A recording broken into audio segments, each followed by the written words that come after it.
Ya. Bona. Ni kama wina na baje ya jina wi kunsa edeku idago. Aje oge na ma na we magba ya. To play for what take my win your ball. Give me your ball. Na give am away birthday. Huh? We want to go aje berena. Aje na no dey poto. Ira no ni pini wona ra ko mai poto mo. Sebu ni mo ge no wa nyi we sikuni. Oye moti ya we o ke na do jeru da we. E do we no ma de ma go to fija.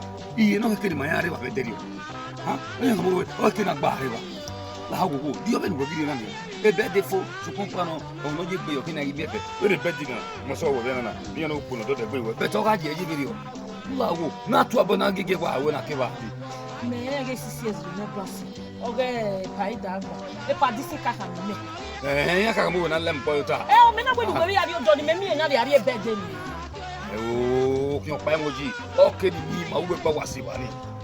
Ni tara Oma amare na. O bo tinu wi e no wo ni ma bi. Disi. O disi na ma gbe. Ya so mo wa no.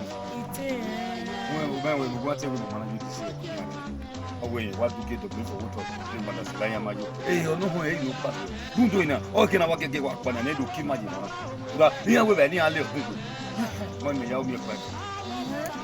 Ku mo ni pa ko ba do. Abe gugu e mete bi oyo na wo bi afe e ma mi o wa. Ibu mi aje. O e pa. Gajo. Guala re.